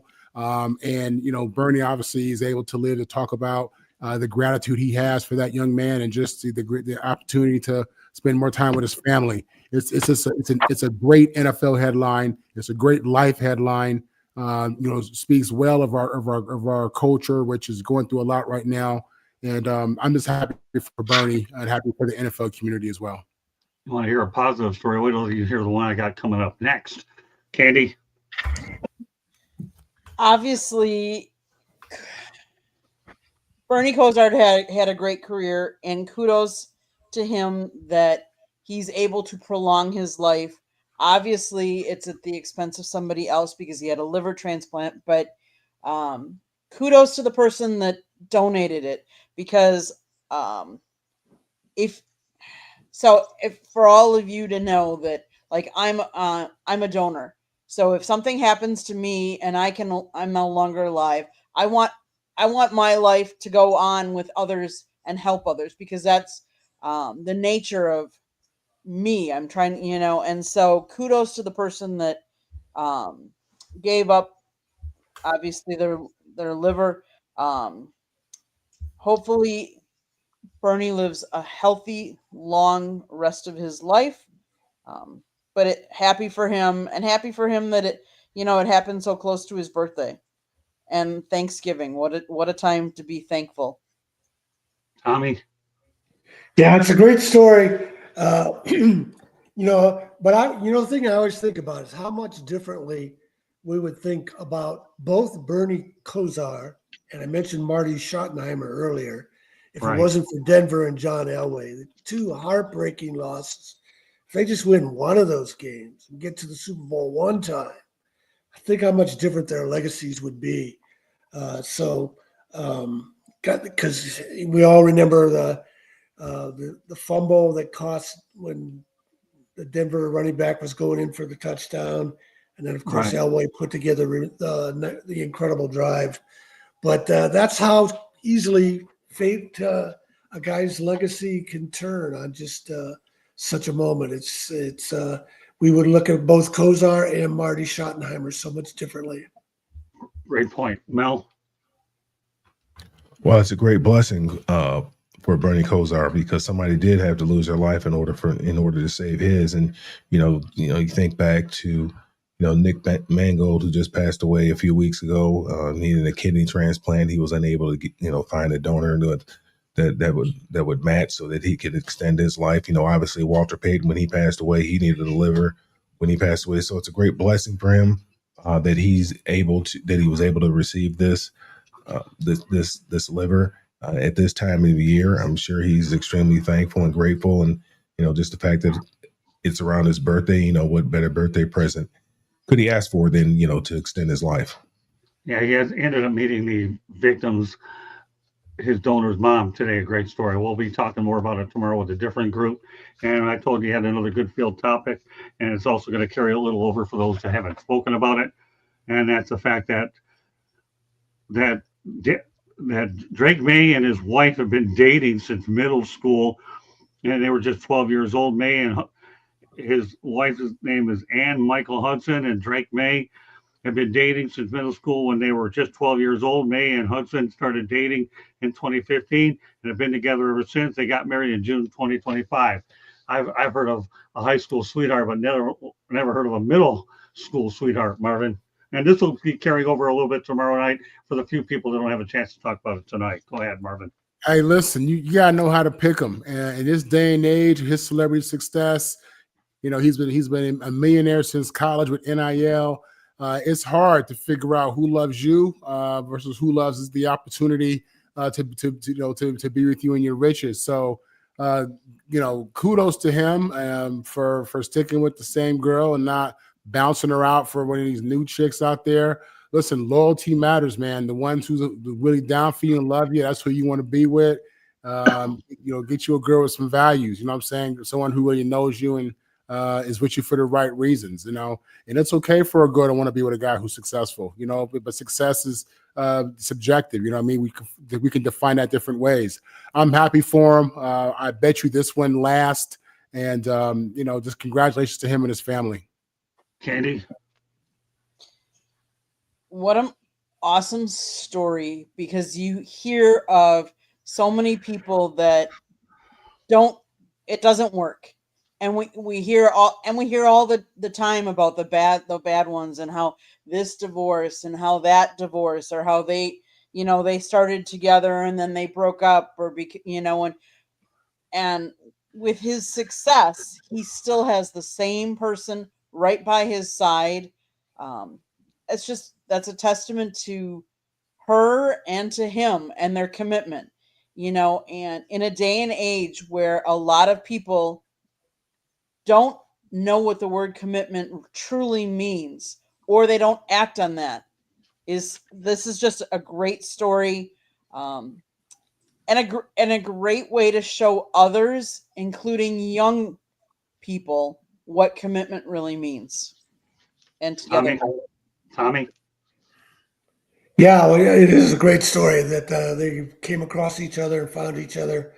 Drake May has always been a level-headed guy. He comes from an athletic family.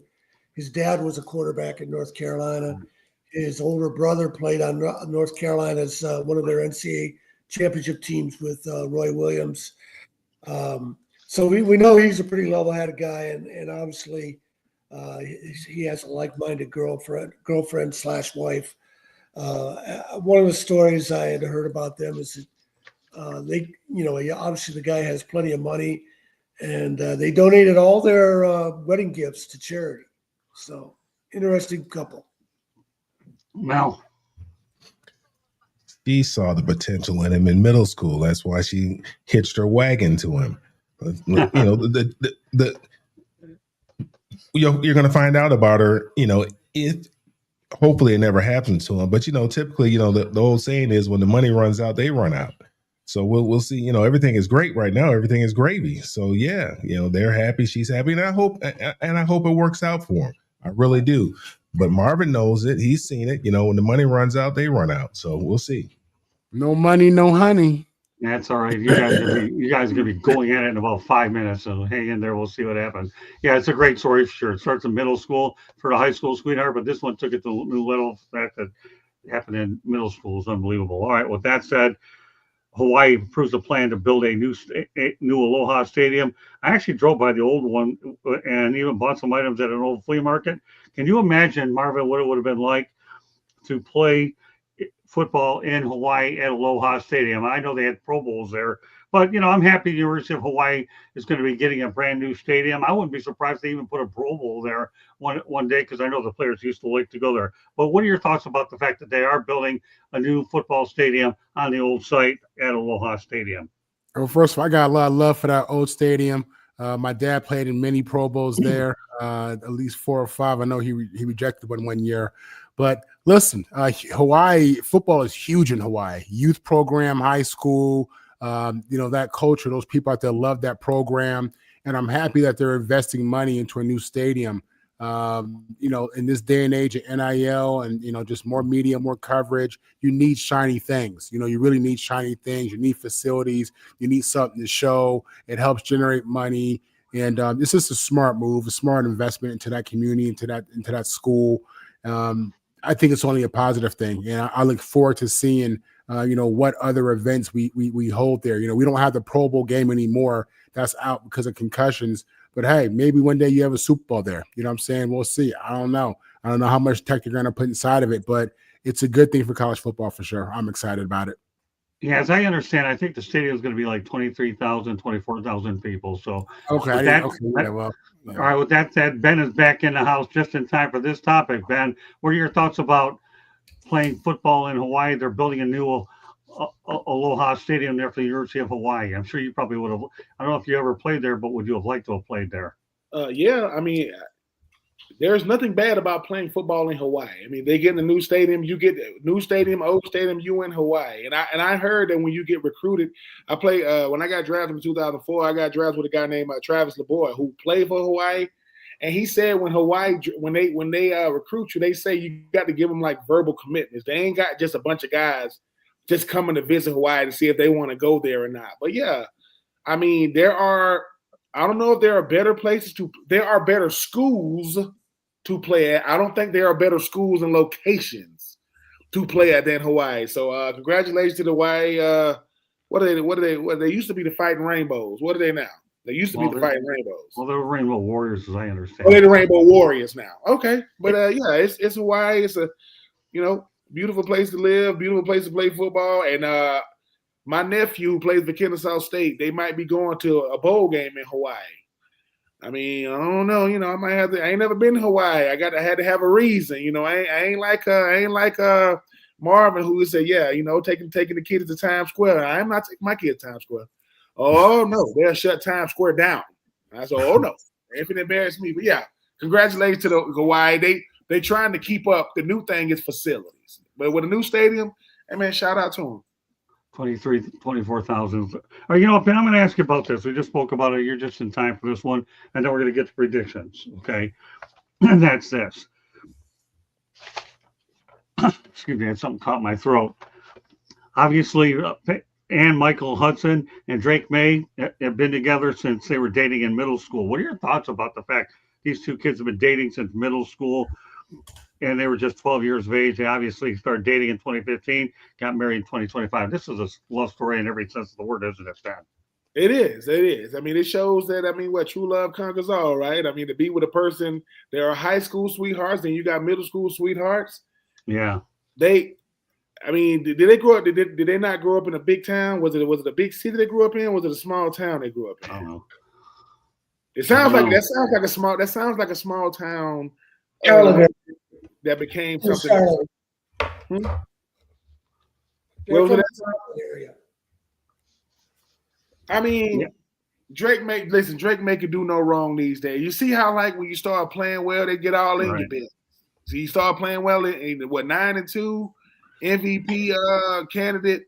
Now they talking about your lady. Well, and then they got engaged in 2025 and got married in 2025, if I'm not mistaken. And man, Drake May finding a way to get it done. I mean, congratulations to him. You know, marriage is a beautiful thing, man. You know, and I think for him, I think it shows why he plays the way he plays, because he has a solid foundation, solid structure at home. Okay, Tommy, back to the Hawaii question, the Hula Bowl being rebuilt. Some thoughts about that place? Yeah, I was at the Aloha Stadium many times. I covered games there when I covered San Diego State football. Michigan State played out there in 2004. I went with as a fan, dragged my wife with me.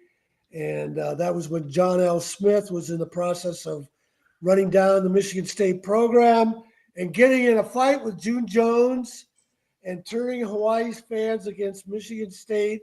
And if you know anything about Hawaii football and Michigan State football, Duffy Daugherty, in addition to his pioneering leadership of recruiting black players from the South, was the first coach to bring Hawaiian and Samoan players to the mainland. Bob Apiza from Honolulu Farrington was the first All-American Samoan player. That was Michigan State's legacy in Hawaii, because Duffy Daugherty had a close relationship with longtime Hawaii coach Kakui. And June Jones, with no understanding of Michigan State history, starts a fight with June Jones and turns the Hawaii fans against the Spartans. But the thing about that stadium, it was about 50,000, a little bit under, and it was originally built for football and baseball. It was considered a kind of a modernistic stadium, because the stands would move to fit baseball or football dimensions. And Jim Bouton was when Jim Bouton was trying to make it back to the major leagues, and he wrote Ball 4. He was with the Hawaii Islanders for a while. Right. He writes about his time in Hawaii playing at the old Hawaii-based stadium before Aloha Bowl, I should say that. But Tony Gwynn played his minor league baseball career in Hawaii. Really? Before he was brought up to the Padres, and he played in that stadium.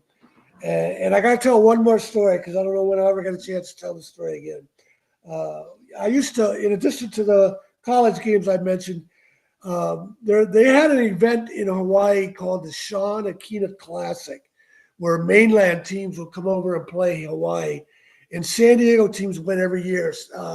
And I started making a work vacation out of it, where I would cover the games and then just stay over there for a while too. And one year, Morse High School, Marvin, I don't know if you've heard of them from your time in Southern California. They were a powerhouse, and Morse had a great team, and they went to play St. Louis, which has turned out many NFL players, including Marcus Mariota. And there were 27,000 fans at the game at Aloha Stadium. So the fans turned out at that stadium. 23,000 sounds kind of small. I'm surprised it's not bigger. But I got to tell one more story from my Hawaii trips. I was out in the water in Waikiki Beach, way out deep before was time to head in and go to the games. And I decided I'm going to stay just another minute or two. It's so nice out here. And I'm just treading water. I could touch the bottom a little bit because I'm not a good swimmer. And all of a sudden I hear this screaming from behind me. And it was a little Japanese girl, about 10 or 12 years old, that was flailing in the water. She got caught up in the current somehow. And later I learned, I repeated what she said to someone who speaks Japanese. And she was just simply yelling, help, help. So for whatever reason, the lifeguards didn't see what was going on. I turned around and was able to bring her and drag her in. And I'm not a good swimmer. And if I couldn't have touched the bottom, it might have been a different story. But that was back in 1992. She was 10 or 12. So somewhere in Japan, there's this woman walking around in her 40s, thanks to me. Wow, great. That's a great story. Thanks to me deciding to go to football games in Hawaii and to stay out in the water for just another minute or two. Well, like I said, I never got inside, but bought a few clocks on the outside at the flea market. Mel? Yeah, I remember I got a letter from the University of Hawaii my senior year, and I immediately filled it out and said I was interested in going to Hawaii. Now, they didn't have email back then, and they didn't have FedEx, so I don't know if it ever made it back because I never heard back from Hawaii, but I was looking forward to going on that trip. I actually had I actually played in Hawaii twice in 45 days. So we played in the Aloha Bowl my senior year when we should have played Michigan State in the Rose Bowl when that school on the other side of town beat us. And we ended up, as opposed to playing in the Rose Bowl, our consolation prize was playing in the Aloha Bowl. And then I played in the Hula Bowl like 45 days later. So I got to go to Hawaii twice in 45 days and play out there at Aloha Stadium. I love Hawaii, man. I love Waikiki, man. I love it, man. I love the water, man, the weather, the people. I had to see that they're doing this. And I wish they would take the Pro Bowl games back out there. I know the University of Hawaii, I think they have another stadium on campus or something like that they play in, but they plan on having the University of Hawaii play in this stadium. But it's supposed to be a multi-purpose. They're going to have some residential, they're going to have some shopping and some residential things there for the locals there. They really want the locals to be involved. They said they don't want it to be like Waikiki, where Waikiki is more like for the tourists. So I think it'll be great. I think it'd be great if they get some football back there, if they get the Pro Bowl back there. I think they still play the Hula Bowl. I don't know. But, I mean, I think it's great. You know, they are – I mean, you look at the number of quarterbacks in particular that are Native Hawaiians. And so, I mean, they produce some football players there on that little island. Yeah, I heard it's 23,000. I hope they could expand it to 30, 35,000 to accommodate the events that we're talking about. Good to see you, Bo. Steve, glad to see you in the chat room. All right, well – Wait. Go ahead, Candy. So I hadn't spoke about it. So the new stadium will hold 22,500 with the ability to expand if additional funding is secured. The old stadium is going to be demolished July of 2026. The new stadium is scheduled to open March of 2029. The new stadium is designed to host various events, including football, soccer, rugby games, as well as concerts and community events. The project includes development of a 98-acre new Aloha Stadium Entertainment District with commercial, residential, and retail spaces surrounding the stadium. The state of Hawaii is contributing $350 million for construction, while a developer will be responsible for the rest of the project. The state will own the new stadium and the land, while the Aloha Halava District partners will be responsible for its operations and maintenance for 30 years before returning it to the state. All right, so can they expand that stadium? They can expand it. That it says if they You gotta get some money. funding. Yeah, but what would be the capacity if they could do it? Do they list it? They don't. They just said it's the ability to expand if they have. Good enough. Good enough. All right, let's go ahead and make sure we get some predictions. I got two guys looking to go at each other. I want to make sure we have a chance to do that before time runs out. All right, but first of all, what can everybody be thankful for real quickly before we go into the war that's about to brew for the next 5 or 10 minutes? Quick predictions until the other two combatants go after with the other game. So real quickly, what can you be thankful for, Marvin? I'm thankful for health. Thank you for health, my family's health, and just thankful for the opportunity to be on this side of the dirt. Katie? Thankful for all that Marvin just said. Food, family, friends, football on Thanksgiving, the ability that I have the freedom that I can watch and do what I want to do, my health, and of course you, Scott, my husband. Thanks, Candy. I'm thankful for you too and the family members I do have left and the family I have on the network and some of the friends. All right, great stuff. Okay, and I'm thankful that Dallas beat the Eagles. I'm sure that Stephen likes that one. Okay, but all right, what about you, Ben? And that's the predictions real quick before we wrap it up. Oh man, beautiful wife, beautiful children, beautiful family. Just like Marvin said, man, just being on this side of things, driving by graveyards ain't in them, and good health, good people around you, man. Having people around you that you're able to, talk to things through, from now and again, and man, it's just enjoying this side of life. When you talk about being ex players, man, people say, man, would the rest of your life be the best of your life? I can vouch and say yes, most definitely, no doubt. Tommy? Thankful for my health, thankful for my wife, thankful for my daughter, who's doing great as a sophomore at Fashion Institute Technology in New York. And if you don't know about that, it's the #1 fashion school in the country. And she's doing great there. Thankful for Magic Johnson for making Michigan State what it is at basketball, and for Tom Izzo for staying there for 31 years.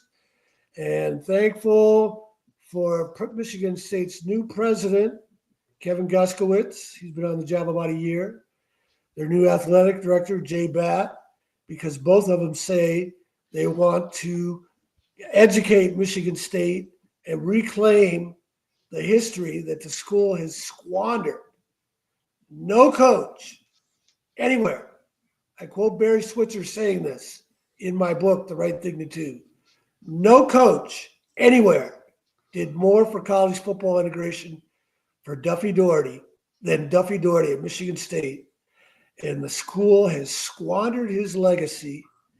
And hopefully that'll be my Thanksgiving prayer, that Michigan State will finally get it right. Mel? And we have predictions on the way next. Oh man, I'm thankful for my family. Well, first of all, I'm thankful for my health, my family, my two friends, and this shellacking they were going to put on that team, that school from across the city. All right, well, now we got to get to this stuff here. I'm thankful for everybody on the network and the family I have left and a lot of the friends, and the relationships I've built through the years. All right, time to get to the not so nice part of the show. And I know two of them that aren't going to be so nice. So let's try to ease in with the pros first. All right, we're going to start with you, Marvin. Make them quick because we have a war on the way. Okay, and it's not, and I'll guarantee it's not Pearl Harbor. Okay, let's Marvin, real quick. Green Bay against the Lions. Who do you have? Home or away? I'm sorry, whose home is away? Well, I mean, the Lions are at home. The Lions are at home. I would take the Lions in that. Okay, the Chiefs at the Cowboys. Chiefs are desperate. They're a wounded animal, and they got a better quarterback, even though Dak is balling. Chiefs. Okay, and we also have the Bengals at the Ravens.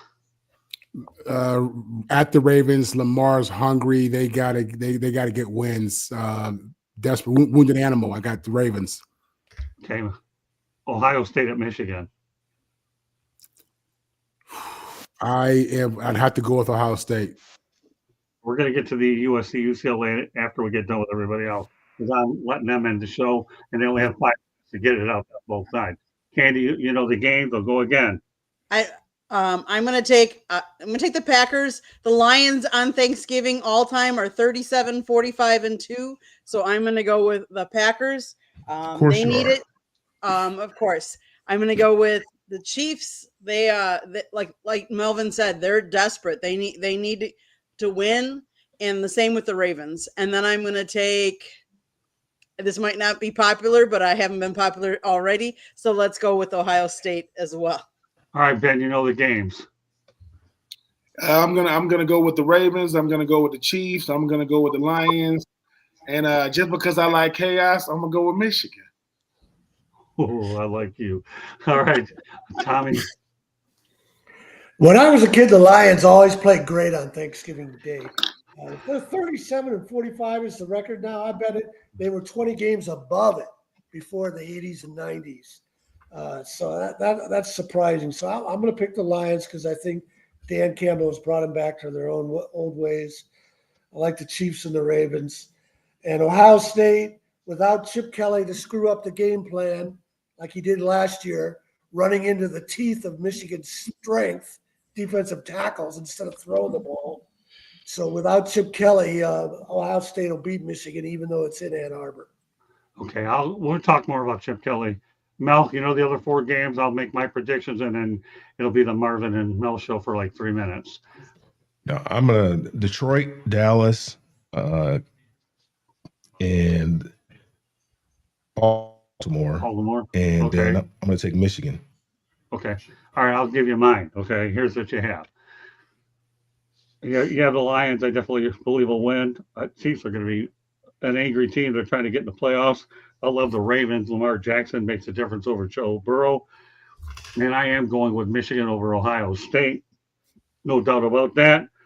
And I'll tell you what, I'm going with USC to hammer UCLA.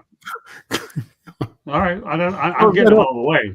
All right, now. All right, hold on. Don't worry. All right, now I got that out of the way, so I'm done. So we only have like 3 or 4 minutes. Okay, Marvin, get some real thoughts about USC, UCLA. Yeah, USC is undefeated at home. At home, I think we're averaging 35 plus points a game. Listen, UCLA, these poor people, they average it under 20 points a game. This is a historically bad season for them. Whereas for us, I mean, we're coming off really a tough loss. We had expectations of playoffs, maybe beyond. That's where our heart was. That's kind of where our program is heading. UCLA right now, I mean, just calling it what it is. They had that big win at Penn State, which now is kind of how big is that? But it's really been a dumpster fire season. They lost their coach. Rumors of the quarterback not wanting to come back and play for the team. They're going up against a juggernaut, compared to what they are. Okay. Who's a juggernaut? Compared to what you are, we are a juggernaut without question. If there's only two teams in America, and you say which one's the juggernaut, it would not be UCLA. Listen, Jada Maab is one of the best quarterbacks in the nation. Mekhi Lemon is right now leading for the Blakentnikov. Jacoby Lane is a 2nd-round receiver in the NFL draft. We're playing with our third running back, who I think is on pace for 1,000 yards. The offense, has had moments where it has really been humming, and it is listed as one of the top offenses in the nation. Defensively, we've had some struggles. Teams who can run the ball at an elite level have been able to. UCLA can't do that. There's nothing about their offense that's been elite, just being honest. Okay, that's what it is. I think we may get some guys back on defense. So, listen, Vegas has us at 20.5 points favorites. That's 20.5 favorites. They're usually somewhat right. Listen, UCLA is going to come out hard. They're emotional people. They're going to come out hard and inspired. But the reality is going to set in. It is what it is. We have pride on the line. We're looking for a 10-win season since we didn't make it to the playoffs. Beating UCLA is a part of that. And for a school who, again, is just at a historic low, USC is going to take advantage. And I expect this to get away and to be ugly, to be honest with you. All right, so I've got USC. We know what his is. I have to look behind him. Candy, real quick, USC or UCLA? USC. Okay, Ben? Candy. SC. Tommy? I always like UCLA over USC. Sorry, Marvin, but Wow. And sorry, Mel. I think USC is going to win. Okay, Mel, you have about 2.5 minutes to respond. Then we wrap it up and say Happy Thanksgiving. I don't know if that's fair because Marvin got 3 or 4 minutes, but if you guys want to do a show together on this, Marvin and Mel will figure it out. But right now, this is the best we can do. All right, go ahead, Mel. You got if Saturday was going to be a debate, SC would win thanks to Marvin. Look, we have the use. I don't know what team is going to show up. I don't even know if the quarterback is going to be out there, but these guys have to have some sense of pride. I think Skipper is going to have these guys ready to play. It doesn't matter what your record is. It wouldn't matter if we didn't win a single game all year long. If we win this game, then the season is a success, regardless of whatever may have happened all other 11 games. If we can win this game, if we can spoil USC season, if we can make USC look bad for spending all this money, bringing in Lincoln Riley from Oklahoma, paying him all this money, buying him a house and all this other kind of stuff. If we could make USC look bad, because last couple of years we've had their number, nothing has really changed. They haven't gotten more physical up front. They cannot run the football. Okay. UCLA, we've run the football a couple different times. You look at Penn State. If we come out there with that same type of energy that we have with Penn State, it could be ugly real quick for those Trojans. And we're going to do it in the Coliseum, and we're looking forward to playing in the Coliseum. And we're gonna go in there. We're gonna get this W, and then we're gonna head back to Westwood. All right, this will be continued next Tuesday night, unless Marvin and Mel want to mix it up and find another date to make it more. I don't know. That's between these two guys. Meanwhile, with that said, Candy, quick station break. Great participate in the chat room. I want to wish everybody a happy Thanksgiving. I know we're running out of time. Candy, do your quick station break so everybody else can get their stuff in. And we only have about 2 minutes to wrap this bad boy up. I know we're taking it to the wire. Go on, Candy. South Florida Tribune Publishing Company published a book, Lessons in the Microphone, Tuning into the Enduring Wisdom of Visionary Leaders. Scott wrote it. Go get it. It's available on Amazon, Barnes & Noble, Kindle, Google, and Apple Books. There's also a link on our website, www.southfloridatribune.com, where there's a plethora of great content, so go check that out. If you like to listen to podcasts, you can find us wherever you get your podcasts. If you want to be an advertiser, or if you want to sponsor a show, or if you want to be a guest, or you have topic ideas, you can always email us at southfloridatribune@gmail.com. But most importantly, if you see that red subscribe button, click it, like us, share us, and then turn on your notifications so you're notified every time we go live. Happy Thanksgiving to everybody. All right, Marvin will be on the Sports Exchange for the first hour, right, Marvin, from like 9 until 10 o'clock tomorrow night. Hope you enjoy us. Marvin, go ahead and let everybody know how they get a hold of you real quick. Listen, I'm Marvin on the mic. Those are my handles. You can catch me with the South Florida Tribune Tuesday evenings, typically Wednesday morning and Wednesday evening. More to come on that. You can catch me twice a week on Locked On USC. And that's it. Great stuff, man. That being true, 8764. I don't know why that's there. I mean, my old account got hacked. I come on this show to get sound bites. The sound bite of the day is Tom saying, listen, I'm going to pick UCLA over SC. And Marvin saying, wow. That's going to get me through the day. Melvin, listen, a show called Melvin and Marv should be on the way. These two gentlemen, y'all deserve each other. I like Melvin said, quote, if this is a debate, it's Marvin. Well, I have a feeling there'll be a show called Mouth and Marvin at the mic, right? I think we're planning to do something like that. That's in the works. All right, Tommy, real quickly, let everybody know how to get a hold of you, then Mel, and we'll wrap it up. My website, TomShanahan.report. My Twitter handle, Shanny4055. Great stuff, Tommy. I always love having you on, Mel. Take us home.